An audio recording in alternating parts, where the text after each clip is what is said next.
From the beginning class through to the final lesson and following that, the dance festival, there's a huge progress in the dance ability, skills and dance literacy of the group.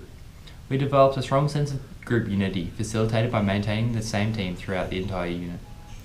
With the first lesson in the sequence, we looked at the ways in which the fundamentals of dance are explored through our theme of gestures in physical education. That gave the students a chance to relate common identifiable movement sequences from the classroom to dance in order to create an expressive movement display. The lesson utilised an approach explicitly based around the creative PE, cooperative learning and sport education, however at times drew from other approaches to strengthen teaching. The sport education framework allowed for a higher level of inclusiveness, facilitated enjoyment and promoted skill development compared to other educational frameworks. This initial lesson was relatively successful for all of us, as it was our first attempt at dance creation and choreography.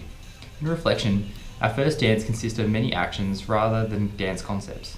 We found it difficult at times to convert these PE actions into rhythmic expression movements and pathways. With that being said, we were able to produce a lengthy display utilising all elements of dance, and we're proud of our first attempt.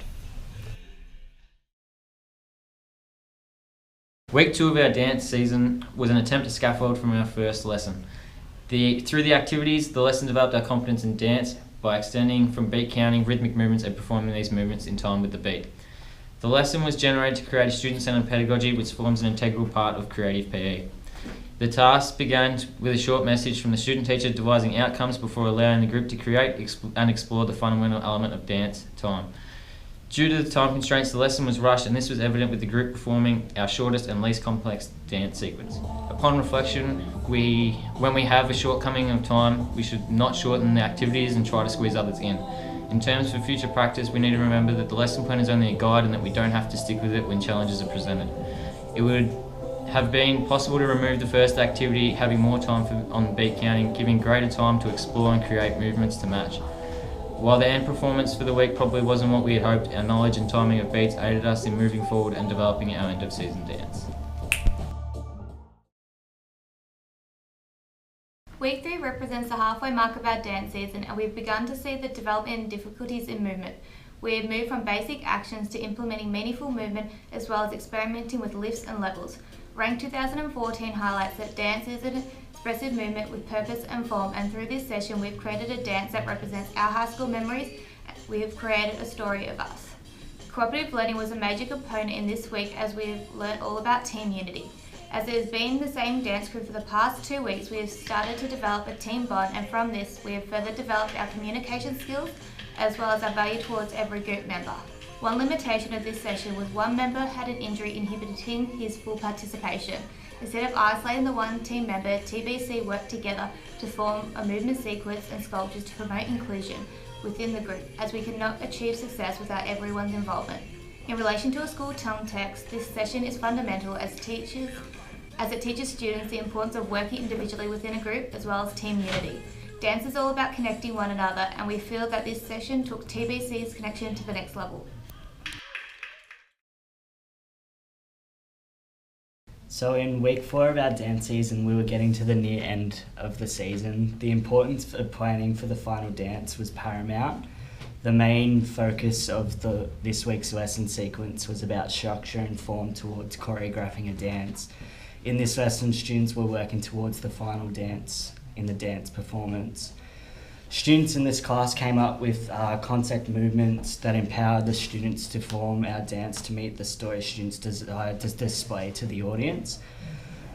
From the sport education model, small group learning allowed for students to contribute and no students to dominate in the lesson. The model of TPSR, so teaching personal social responsibility, enabled all students to contribute because all students in the class had an understanding of what was expected of them. This additionally eliminated student domination because all students had to contribute equally to the performance at the end. All students in this class worked together to come up with a beginning, middle, end to the story. Through the creation of this story, we were able to come up with our performance theme, which was school life.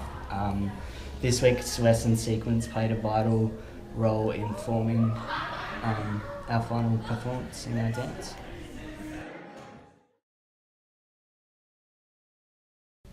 Week 5. We had reached the end of our dance season, and this was the final week of our sessions before it was time for the festival.